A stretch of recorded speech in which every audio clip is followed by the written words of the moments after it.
দর্শক, একটু ভেবে দেখুন, একটি স্বাধীন, সার্বভৌম এবং গণতান্ত্রিক রাষ্ট্রের নির্বাচিত প্রধানমন্ত্রী, যিনি জনগণের বিপুল সমর্থন ও ভালোবাসা নিয়ে ক্ষমতায় এসেছেন, তাকে কেন নিজের বাসভবনের নিচে গোপন সুড়ঙ্গ বা মাটির গভীরে অত্যাধুনিক বাংকার নির্মাণের কথা ভাবতে হবে?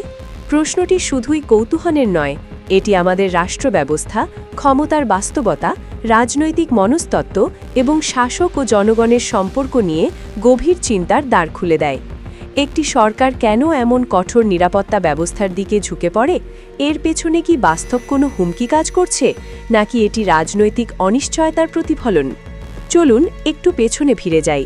৫ অগস্টের সেই উত্তাল সময়, জুলাইয়ের গণ অভ্যুত্থান, যেখানে রাজপথে নেমে এসেছিল মানুষের ঢল। দীর্ঘদিনের ক্ষোভ, বঞ্চনা এবং অসন্তোষ একসময় বিস্ফোরণের মতো ফেটে পড়েছিল। সেই সময়টি বাংলাদেশের রাজনৈতিক ইতিহাসে একটি গুরুত্বপূর্ণ মোড় হয়ে দাঁড়ায়। ক্ষমতার কেন্দ্রে থাকা একজন নেতাও শেষ পর্যন্ত পরিস্থিতির চাপে দেশ ছাড়তে বাধ্য হন। এই ঘটনাটি কেবল একজন ব্যক্তির পতনের গল্প নয়, বরং একটি গভীর বাস্তবতা। ক্ষমতা কখনোই স্থায়ী নয় এবং জনগণের ইচ্ছার বিপরীতে দাঁড়িয়ে তা টিকিয়ে রাখা যায় না। সেই সময়ে রাষ্ট্রের শীর্ষ নেতৃত্বের বাসভবনকে ঘিরে গড়ে তোলা হয়েছিল শক্তিশালী নিরাপত্তা বলয়, আইন শৃঙ্খলা বাহিনীর কড়া উপস্থিতি, বহুমাত্রিক সুরক্ষা ব্যবস্থা, সবকিছুই যেন ছিল দুর্ভেদ্য। কিন্তু যখন জনরোষ বিস্ফোরিত হল, তখন সেই নিরাপত্তা বলয় মুহূর্তেই ভেঙে পড়ল। এই বাস্তবতা আমাদের একটি গুরুত্বপূর্ণ শিক্ষা দেয়। শুধু শক্তি বা অস্ত্র দিয়ে ক্ষমতা রক্ষা করা যায় না। জনগণের আস্থা ছাড়া কোনো নিরাপত্তা স্থায়ী নয়। এখন প্রশ্ন উঠছে, বর্তমান বাস্তবতায় সরকার কি সেই শিক্ষা গ্রহণ করেছে? সাম্প্রতিক রাজনৈতিক পরিবর্তনের পর দেশের ক্ষমতার কাঠামোতে এসেছে বড় ধরনের রদবদল। পূর্বের প্রধানমন্ত্রীর সরকারি বাসভবন আর সেই পুরনো পরিচয় নেই, বরং সেটিকে রূপান্তরিত করা হয়েছে একটি স্মৃতি জাদুঘরে, যা প্রতীকীভাবে অতীতের ঘটনাগুলোর স্মারক হয়ে দাঁড়িয়েছে। অন্যদিকে অন্তর্বর্তী সময়ে রাষ্ট্র পরিচালনার জন্য ব্যবহৃত হয়েছে অস্থায়ী সরকারি স্থাপনা। এই প্রেক্ষাপটে বর্তমানে দেশের প্রধানমন্ত্রীর জন্য একটি স্থায়ী ও নিরাপদ সরকারি বাসভবনের অভাব স্পষ্ট হয়ে উঠেছে। বর্তমান প্রধানমন্ত্রী একটি ব্যক্তিগত বাসভবন থেকে রাষ্ট্র পরিচালনা করছেন, যা বাস্তবতার নিরিখে অনেক সীমাবদ্ধতার মুখোমুখি। একটি সাধারণ আবাসিক এলাকায় বসবাস করে রাষ্ট্র পরিচালনা সহজ নয়। প্রতিদিনের নিরাপত্তা ব্যবস্থা, ভিআইপি চলাচল, রাস্তা বন্ধ থাকা, এসব কারণে সাধারণ মানুষের জীবনযাত্রা ব্যাহত হয়।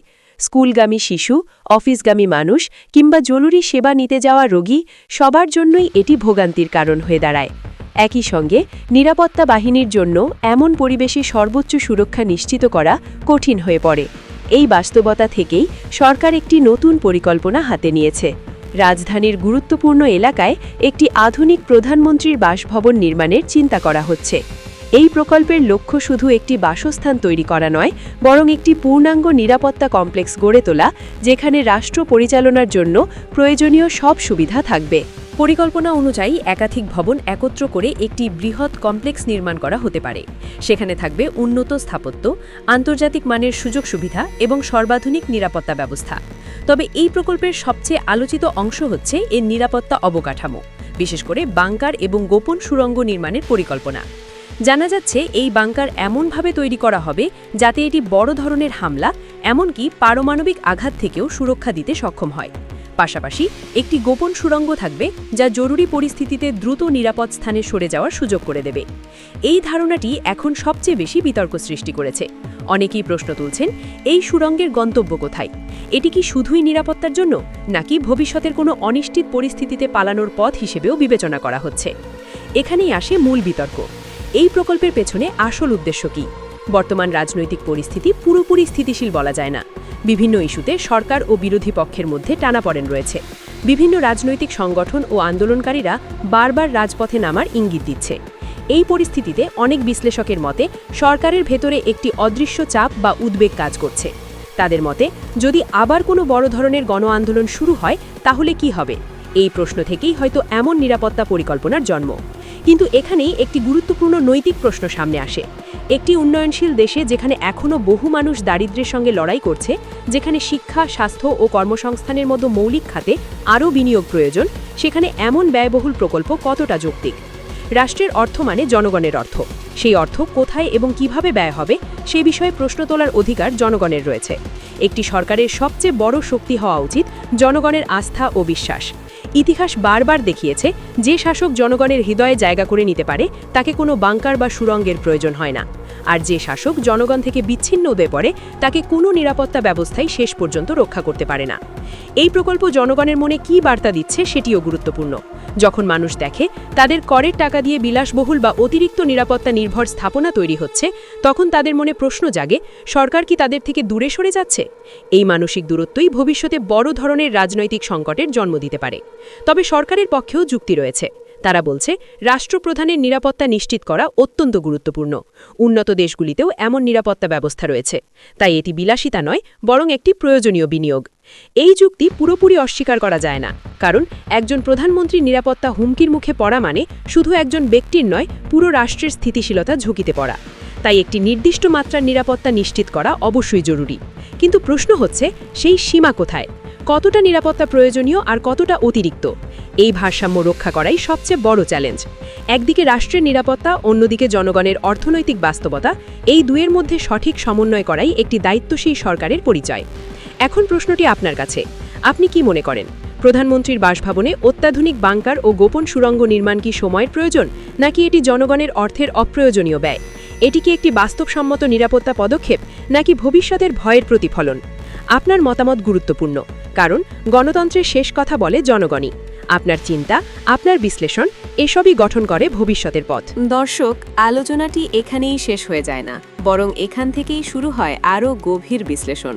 কারণ একটি রাষ্ট্রের ক্ষমতার কাঠামো, নিরাপত্তা দর্শন এবং জনগণের সঙ্গে শাসকের সম্পর্ক, এই তিনটি বিষয়ে একে অপরের সঙ্গে অঙ্গাঙ্গিভাবে জড়িত। একটি সরকার যখন বাংকার বা গোপন সুড়ঙ্গের মতো চরম নিরাপত্তা ব্যবস্থার দিকে ঝুঁকে পড়ে, তখন সেটি শুধু একটি অবকাঠামোগত সিদ্ধান্ত থাকে না, এটি একটি মানসিকতার প্রতিফলন হয়ে ওঠে। প্রশ্ন হচ্ছে, এই মানসিকতা কোথা থেকে আসে? অনেক ক্ষেত্রেই এটি আসে অনিশ্চয়তা থেকে। রাজনৈতিক অস্থিরতা, অভ্যন্তরীণ বিরোধ, আন্তর্জাতিক চাপ সব মিলিয়ে একটি সরকার নিজেকে ঝুঁকির মধ্যে অনুভব করতে পারে। তখন তারা মনে করে যে কোনো পরিস্থিতির জন্য প্রস্তুত থাকা জরুরি। কিন্তু এই প্রস্তুতি যদি অতিরিক্ত প্রতিরক্ষামূলক হয়ে যায়, তাহলে সেটি আবার উল্টো বার্তাও দিতে পারে। একটি বিষয় আমরা প্রায়ই লক্ষ্য করি, যখন কোনো সরকার জনগণের কাছ থেকে দূরে সরে যেতে শুরু করে, তখন তাদের নিরাপত্তা ব্যবস্থাও ধীরে ধীরে কঠোর হতে থাকে। চারপাশে দেয়াল উঁচু হয়, প্রবেশাধিকার সীমিত হয়, নজরদারি বাড়ে। এই পরিবর্তনগুলো শুধু শারীরিক নয়, মানসিকও। শাসক ও জনগণের মধ্যে একটি অদৃশ্য দূরত্ব তৈরি হয়, যা সময়ের সঙ্গে সঙ্গে আরও গভীর হয়। অন্যদিকে যে সরকার জনগণের সঙ্গে সংযুক্ত থাকে, তাদের নিরাপত্তা ব্যবস্থা সাধারণত আরও ভারসাম্যপূর্ণ হয়। সেখানে নিরাপত্তা থাকে, কিন্তু সেটি জনগণ থেকে বিচ্ছিন্নতার কারণ হয়ে দাঁড়ায় না, কারণ তারা জানে তাদের সবচেয়ে বড় নিরাপত্তা হচ্ছে জনগণের আস্থা। এই প্রেক্ষাপটে বাংকার ও গোপন সুড়ঙ্গের বিষয়টি একটি প্রতীক হিসেবেও দেখা যেতে পারে। এটি শুধু একটি স্থাপনা নয়, বরং একটি বার্তা। প্রশ্ন হলো, এই বার্তাটি কি? এটি কি বলছে যে সরকার সম্ভাব্য বিপদের জন্য প্রস্তুত, নাকি এটি বলছে যে সরকার নিজেই অনিরাপত্তায় ভুগছে? ইতিহাস ঘাটলে দেখা যায়, বিশ্বের অনেক দেশেই রাষ্ট্রপ্রধানদের জন্য বাংকার বা নিরাপদ আশ্রয়স্থল তৈরি করা হয়েছে। যুদ্ধ, সন্ত্রাসবাদ কিংবা বড় ধরনের দুর্যোগের সময় এগুলো কার্যকর ভূমিকা পালন করেছে। তাই একে পুরোপুরি অযৌক্তিক বলা যায় না, বরং একটি নির্দিষ্ট প্রেক্ষাপটে এটি অত্যন্ত যৌক্তিকও হতে পারে। কিন্তু বাংলাদেশের মতো একটি দেশের ক্ষেত্রে বিষয়টি একটু ভিন্নভাবে দেখা দরকার। এখানে সবচেয়ে বড় চ্যালেঞ্জ হলো অর্থনৈতিক উন্নয়ন, সামাজিক স্থিতিশীলতা এবং রাজনৈতিক সহনশীলতা নিশ্চিত করা। এই বাস্তবতায় যদি নিরাপত্তা খাতে অতিরিক্ত ব্যয় করা হয়, তাহলে সেটি অন্য গুরুত্বপূর্ণ খাতগুলোর ওপর প্রভাব ফেলতে পারে। আরেকটি গুরুত্বপূর্ণ দিক হলো স্বচ্ছতা। এমন বড় একটি প্রকল্প বাস্তবায়নের ক্ষেত্রে জনগণের কাছে পরিষ্কার ধারণা থাকা উচিত, কেন এটি করা হচ্ছে, কত টাকা ব্যয় হবে এবং এর সুফল কী। যদি এই তথ্যগুলো স্পষ্টভাবে তুলে ধরা না হয়, তাহলে সন্দেহ ও অবিশ্বাস তৈরি হওয়া স্বাভাবিক। বিশেষ করে গোপন সুড়ঙ্গের মতো বিষয়গুলো মানুষকে আরও বেশি কৌতূহলী ও সন্দিহান করে তোলে, কারণ গোপন শব্দটির মধ্যেই একটি রহস্য লুকিয়ে থাকে। মানুষ তখন ভাবতে শুরু করে, এটি কি শুধুই নিরাপত্তার জন্য, নাকি এর পেছনে অন্য কোনো উদ্দেশ্যও রয়েছে? এই জায়গায় সরকারের দায়িত্ব হচ্ছে জনগণের সঙ্গে একটি বিশ্বাসযোগ্য সম্পর্ক তৈরি করা। শুধু নিরাপত্তা নিশ্চিত করাই যথেষ্ট নয়, সেই নিরাপত্তার প্রয়োজনীয়তা এবং যৌক্তিকতা যৌক্তিকতাও জনগণকে বোঝাতে হবে, কারণ গণতান্ত্রিক ব্যবস্থায় জনগণই হলো চূড়ান্ত অংশীদার। একই সঙ্গে বিরোধী দল ও সমালোচকদের ভূমিকা এখানেও গুরুত্বপূর্ণ। তাদের কাজ শুধু সমালোচনা করা নয়, বরং গঠনমূলক প্রশ্ন তোলা এবং বিকল্প প্রস্তাব দেওয়া। একটি সুস্থ রাজনৈতিক পরিবেশে এই ধরনের আলোচনা স্বাভাবিক এবং প্রয়োজনীয়। সবশেষে বলা যায়, বাংকার ও গোপন সুড়ঙ্গের এই বিতর্ক আসলে একটি বড় প্রশ্নের অংশ। আমরা কী ধরনের রাষ্ট্র ব্যবস্থা চাই? এমন একটি রাষ্ট্র যেখানে শাসক নিজেকে সুরক্ষিত রাখতে ক্রমাগত দেয়ার তুলবে, নাকি এমন একটি রাষ্ট্র যেখানে শাসক ও জনগণের মধ্যে আস্থা ও বিশ্বাসের ভিত্তিতে সম্পর্ক গড়ে উঠবে?